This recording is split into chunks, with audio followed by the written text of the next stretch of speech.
terima kasih Tuhan. Hari domba, Tuhan melalui Tuhan ibadah semalam ini malas untuk baik orang Tuhan. Dan kami menangkap katamu dari pelaku firman malam ini. Jana, oi jarohana mi hatamu ibadah nama terima kasih. Atas Tuhan Yesus Kristus matang Tuhan kami bangun. Amin. Shalom. Shalom. Oras Bapak Inang. Oras. Mama adik-adik kami nama posot ini. Buka kita Bibelta dari Perjanjian Lama, jadi bahasa Ayah, Aima, dari Jeremia. Jeremia bintu 10 sada. Muka bani ayat 10 dan sebani ayat 20. Jeremia 11 ayat 18 sampai 20.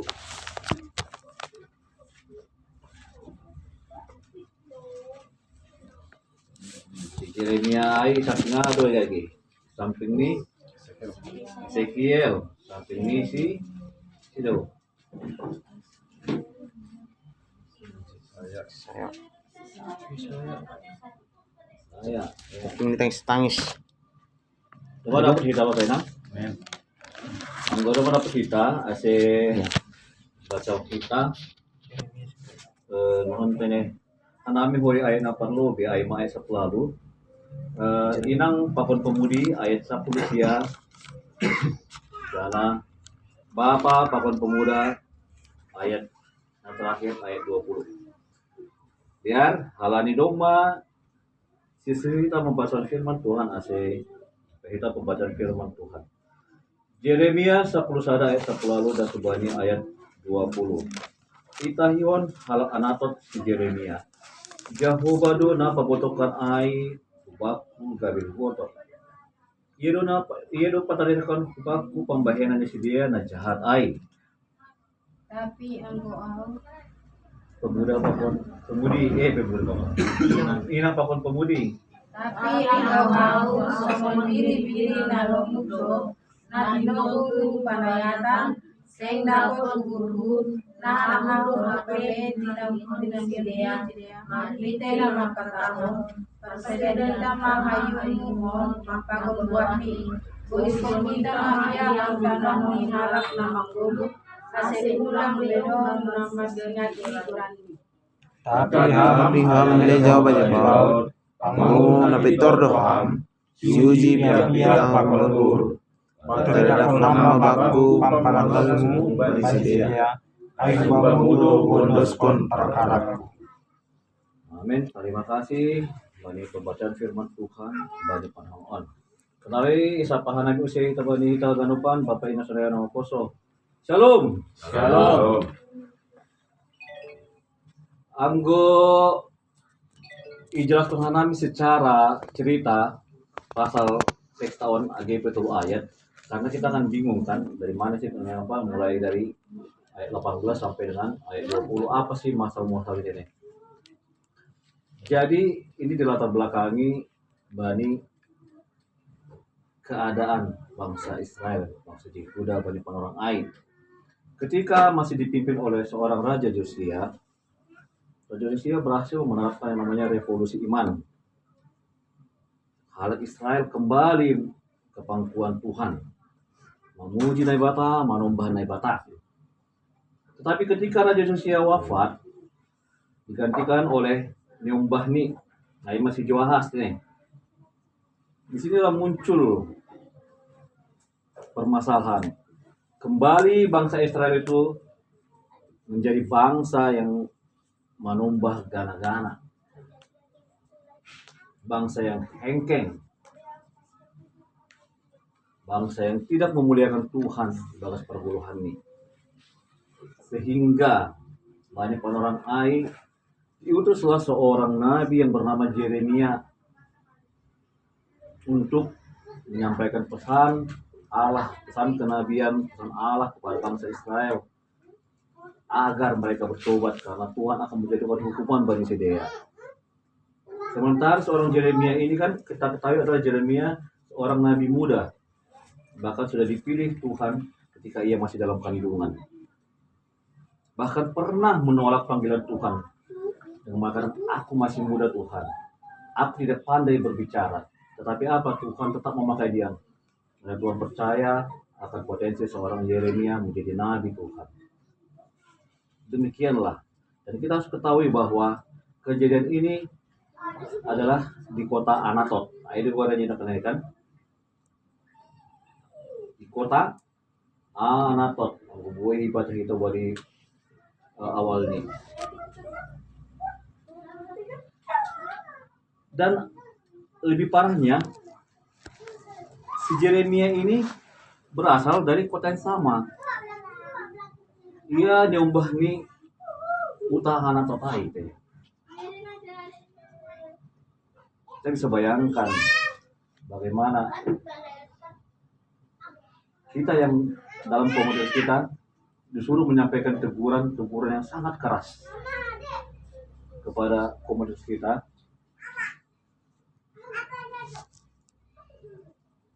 Sementara dia masih muda. Ini tentu akan membawa dampak yang tidak baik ya. Kita lihat respon adong bani halak-halak naruh atau kai. Mereka malah tidak suka. Mereka benci. Mereka adalah orang-orang tua, sahutani sidea. Mereka menolak apa yang disampaikan oleh si Yeremia.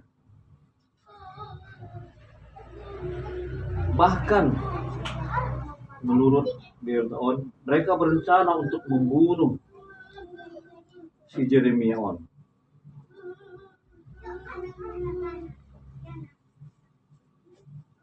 Jadi ketika Yeremia tahu akan hal itu, apa yang ia lakukan? Seperti Bani ayat 20 rokanai, ia berserah dan merondos Bani Tuhan untuk kelanjutan kehidupan ini. Itulah gambaran ringkas nih teman, ambilan tahun. Jadi nanti supaya tidak pernah apa sih maksudnya ini, gitu.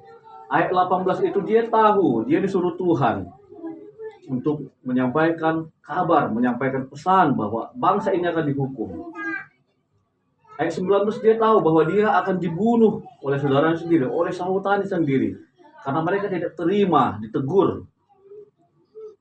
Mereka tidak suka dinyatakan kebenaran dalam kehidupan mereka. Ayat 20 tadi, seorang Yeremia berserah Bani Nebata. Dia tidak membalaskan apa yang akan dilakukan oleh bangsanya sendiri, suku Anatoi, Bani Yeremia, tapi menyerahkan kepada Tuhan. Jadi Bapak Inang, itu benang merahnya ya. Anggo dalam kehidupan ta, anggo adong ma pejabat sini. Pejabat on datang ke suatu daerah. Dia adalah orang yang berhasil balik ke hutan. Anggo balik ke hutan sebagai pejabat, apa yang dilakukan? Itu dielulukan kan, disambut dengan baik. Ini loh putra daerah kita sudah berhasil, sudah mantap, sudah kaya. Semua orang mencari muka, semua orang akan menyambut dengan penuh sukacita. Tetapi kita bandingkan dengan seorang residivis, mantan penjahat, orang-orang bengal, yang jika dia pernah diusir dari kampung, pernah dipenjara, pernah diapain gitu, kembali ke kampung, orang-orang itu akan mencemooh dia kan, menganggap dia sebagai kotoran, menganggap dia sebagai orang yang tidak berguna, sampah masyarakat Pakundalegan ini. Dua poin tadi ini. Ubani jok-jok di debata seperti seorang Yeremia yang terjadi pada poin yang kedua. Dia adalah seorang jok-jok di debata.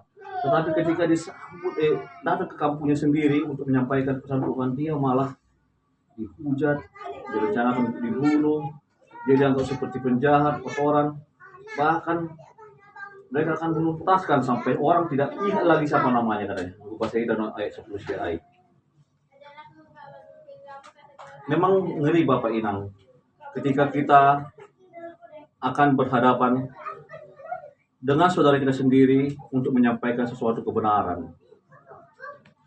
Karena dalam melakukan suatu pekerjaan pun, baik yang madean atau tidak nama sombur, ada yang namanya risiko. Sedangkan pekerjaan baik aja ada risikonya. Apalagi pekerjaan yang tidak baik. Sementara seorang Yeremia ini melakukan pekerjaan baik, ia mengabarkan perintah Tuhan untuk menyadarkan orang Israel dan orang lain. Tetapi risikonya apa? Dia akan dibunuh. Dalam kehidupan tamat kuliah personal Bapak Inang, ketika firman disampaikan, kita hanya lebih sering menerima ketika itu berupa firman yang mengenakkan dalam hati kita ini. Ketika ada yang kalau dibilang dari istilah itunya masih makan bubur ya. Firman itu hanya firman-firman yang tidak menegur, tidak keras. Padahal yang namanya firman ini kan fungsinya juga untuk firman Tuhan kan katanya untuk mengajari dan untuk menegur. Ayo kan kita baikkan. Kita hanya berterima ketika ceritanya yang lucu lah, yang ini. Tapi ketika ada yang menyampaikan bahwa kita seperti ini loh, kita ini tidak melakukan tugas kita dengan baik, Tuhan akan marah kepada jemaat kita ini. Kita ini loh, langsung sampaikan soalnya itu dia yang paling apa kan? Orang nggak terima, karena orang lebih senang mendengarkan yang manis-manis daripada yang pahit-pahit. Itu gambaran normal manusia. Enggak di mana.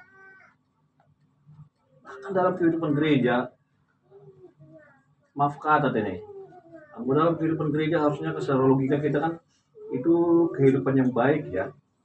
Kalau secara garis lurusnya, garis normalnya, dalam kehidupan gereja adalah kehidupan yang baik, mendengar firman Tuhan, meneladani kehidupan Tuhan, dan juga mengaplikasikan semua ajaran Tuhan dalam kehidupan. Soalnya baik, tapi tidak ternyata dalam kehidupan gereja itu sangat kita sendiri yang tahu masing-masing ini bani perguruan tinggi.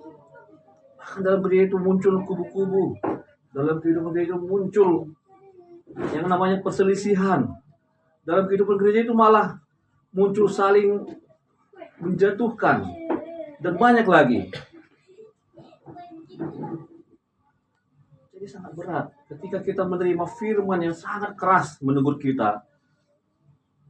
Sekarang yang perlu kita garis bawahi adalah apa? Apa respek kita?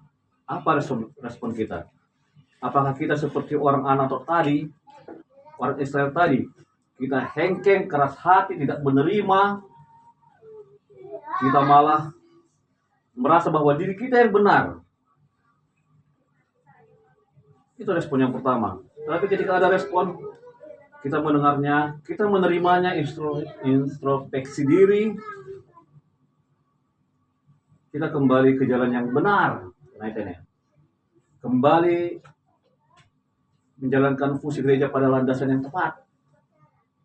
Nah, itu baru benar. Tapi dalam kenyataannya Bapak Inang langsung naik ini. Jadi sering kita merasa keras hati. Apalagi yang kalau menyampaikan itu kita lihat posisinya lebih rendah dari kita. Setabi ini. Ada kan masih banyak orang kayak gitu kan. Au bayat namaha masumbu. Dia menegur-negur kita. Apa istilahnya? Nah, layas lah dia melihatnya kan. Mana ditanggapin.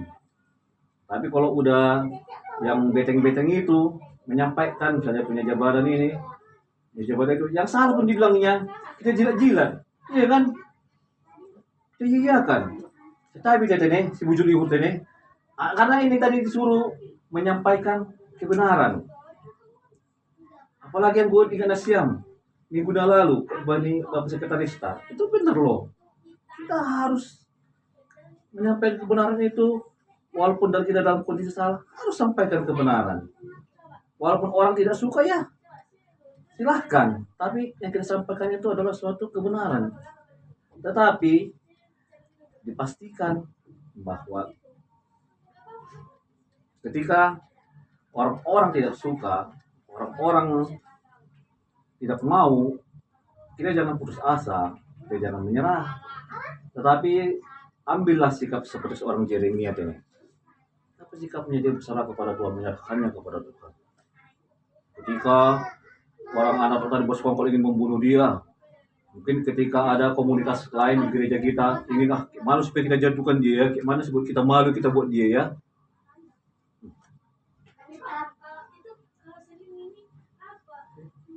Kita berserah kepada Tuhan. Dia menyerahkan semua hukumannya kepada Tuhan. Kita dengan polos, ingat ya, kata kuncinya, kita dengan polos adalah orang yang polos menyampaikan bahwa itu adalah sesuatu yang tidak benar. Seperti seorang Yeremia tadi di ayat 10 Syenok kenai. Tapi anggo au somon biri-biri na lomuk do katanya. Seperti anak domba yang polos dia.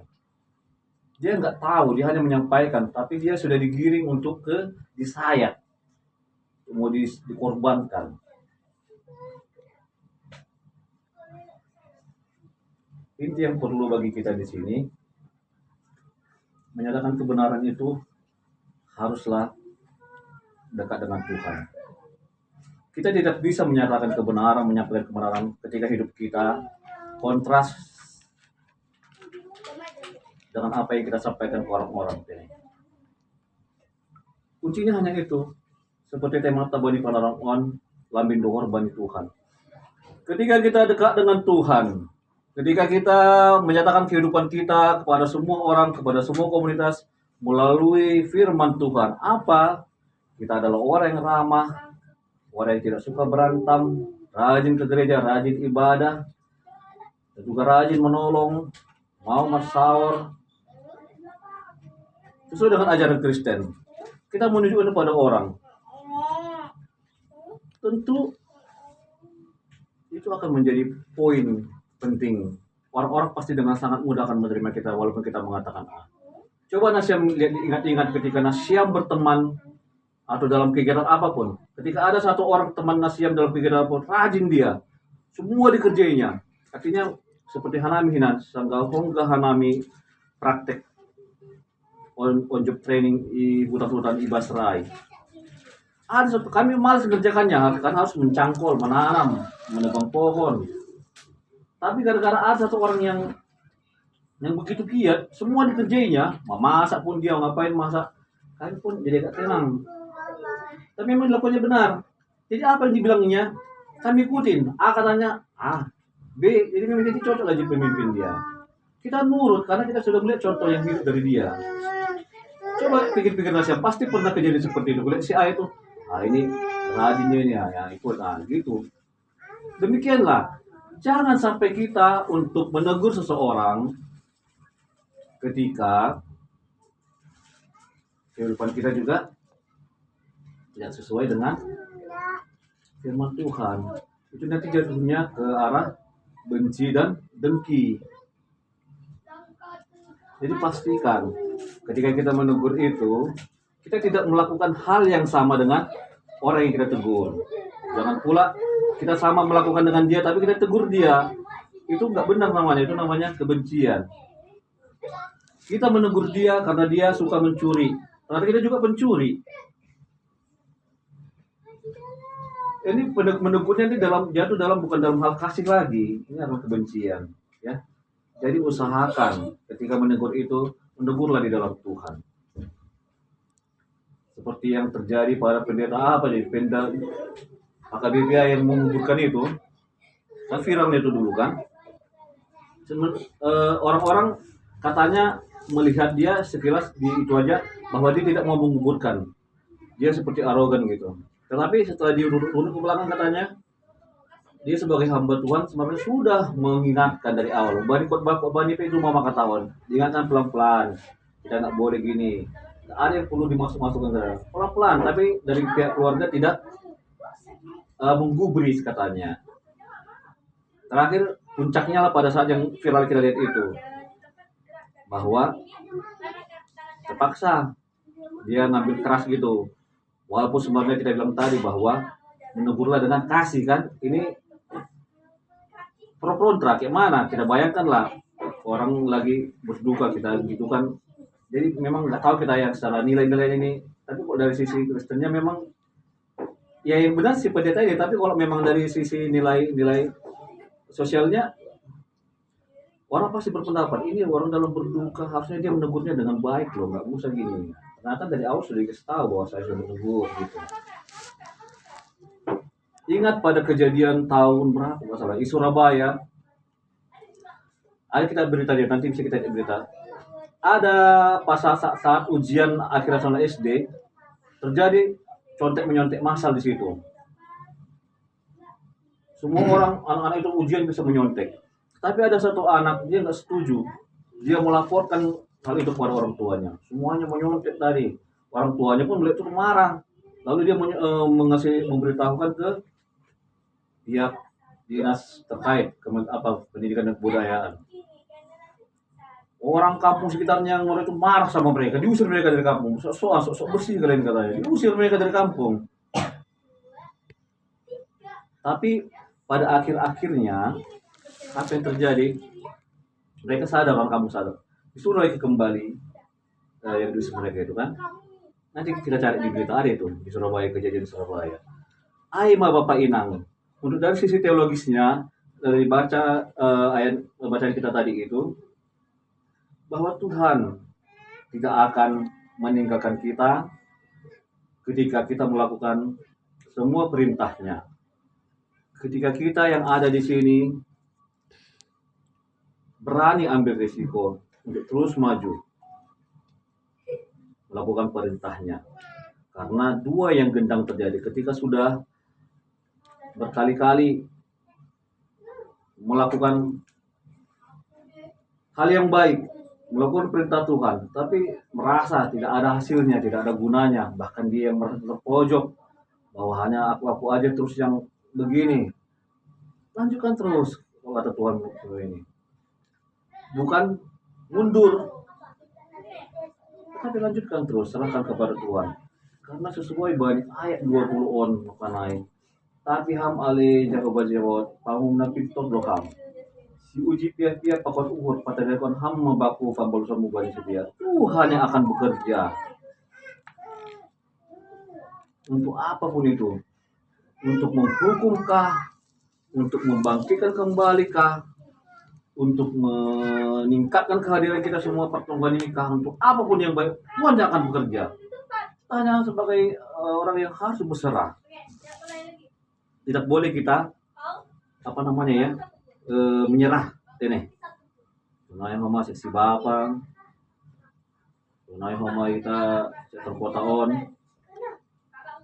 Segala sesuatunya itu akan kembali ke GKPS. Saya Manasiam. Semuanya ada masanya. Ketika naik pasti naik, ketika turun pasti turun. Ujung-ujungnya nanti akan kembali normal kembali. Ada saatnya. Dan itu akan terus seperti itu, dinamis. Jadi ini gak usah dipersoalkan. Kenapa gini ya? Kenapa? Saya Nasiam, semua ada masanya. Jadi gak usah terlalu berat hati. Jangan malas, jangan mundur. Tapi berserah. Biarkan Tuhan yang bekerja di bagas perguluhan. Seorang penulis buku rohani mengatakan seperti ini.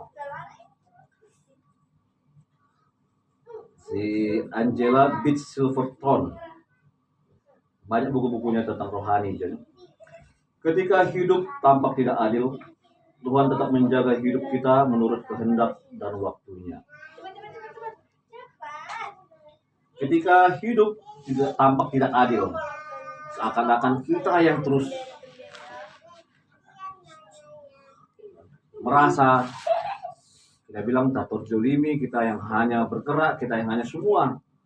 Orang-orang yang santai-santai, orang-orang yang tidak mau orang-orang yang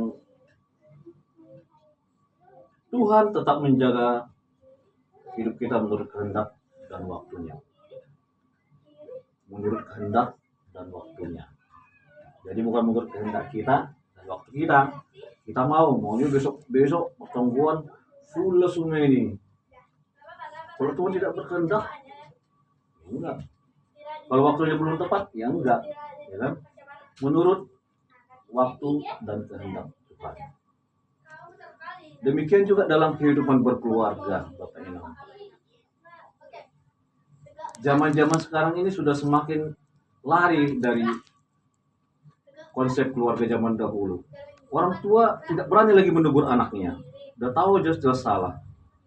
Daripada nanti daripada itu nggak mau lagi. Kayak dulu kan kita sampai dilibas dia masih itu. Akhirnya jadilah generasi micin seperti sekarang ini kan. Jadi anak-anak suka-sukanya. Gara-gara parenting itu langsung itu kan. Tak jelas itu. Makanya gue sih nasim itu parenting itu. Ada itu. Ini menurut Hanabi ya. Tapi gue menurut Nasyam Holy beda. Jadi lakukan fungsi kita sebagai orang tua. Kita sebagai wakil Tuhan di dunia ini. Lakukan. Ketika suami salah, tegur. Ketika istri salah, tegur. Tegurlah dalam kasih ini.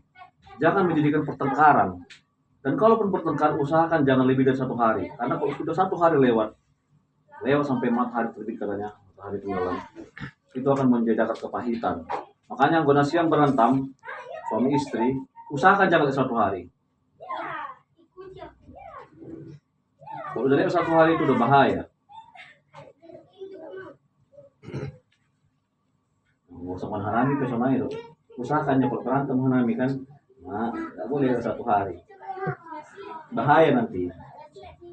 Tapi sebenarnya saya melempar. Itulah fungsi kita pada saat ini menurut ambiran kita ini. Kita sendiri menyatakan kebenaran ya Bapak Enang. Karena mama nama poso, mungkin JKP Ijon, bani ketua nama poso ini. Semua kan cek. Untuk mengembangkan pemuda pun ada masanya. Jalani aja dan tetap berusaha ini, bukan jalani aja biarkan gitu. Tapi nggak berusaha, bukan. Usahakan, tonggo dan jalankan itu aja. Ketika sudah ada, bagus. Ketika nggak ada pun, usahakan terus. Tapi tonggo, usaha yang baik akan terjadi menurut waktu dan kehendak Tuhan. Tapi dan katakan kebenaran dalam hari-hari kita semakin dekat dengan Tuhan. Menjadi pelaku-pelaku firman Mahita Bagas Pargul Hanta. Kita tidak tahu kapan masa kita akan tiba, tetapi dalam menjelang masa tersebut, lakukanlah perbuatan baik. Lakukanlah sesuai yang dikehendaki Tuhan, bahwa kita menyatakan perintah Tuhan dalam kehidupan kita. Supaya Supaya Tuhan juga bekerja dalam kehidupan kita, menatang kita, mendukung kita dengan penuh kesetiaan kita. Amin. Terima kasih Bapak Tuhan. Doa pasingat rahman Tuhan kita tahu bahwa kami harus berani menyatakan kebenaran Bagas Pargul Hanta. Apapun risiko yang telah dan akan kami hadapi ketika kami menyampaikan kebenaran itu, bahwa Tuhan akan berdiri di sisi kami, Bapak. Tuhan akan menjaga kami, tidak akan membiarkan kami, Tuhan, terluka sedikit pun. Seperti Engkau menjaga Yeremia dari orang air. Tuhan tetap berdiri pada orang-orang yang setia. Terima kasih, Bapak Tuhan. Buih hanami hagadupan kuriamon adong ijon Tuhan menjadi pelaku-pelaku firman Bagas Pargul. Kami percaya Tuhan, keberadaan kami akan menjadi saluran berkat bagi semua orang. Kami percaya Tuhan, kehidupan kami dalam bergereja bisa lebih baik lagi Bapa. Tuhan akan berikan sukacita sehingga kami Tuhan menjadi pengikut Kristus yang luar biasa dan Tuhan. Pasu-pasu manami ganup pria muda rumijon Tuhan. Banyak haganupan. Also, pakon haganupan. Hal yang boleh datang kepada kami baik suka ataupun duka. Kami percaya Tuhan akan memberikan jalan yang benar dalam kehidupan kami. Dalam menjaga, memelihara keluarga kami, pribadi lepas pribadi, keluarga demi keluarga, adong ijon Tuhan. Rencana demi rencana untuk keluarga kami serahkan hanya ke dalam tangan pengasihan. Terima kasih Bapak Tuhan. Percaya nami, ibadah nami on menjadi ibadah yang berkenan oleh-Mu. Makiteguran ni anak mo Tuhan Yesus Kristus matonggo hanan di bangit. Amen.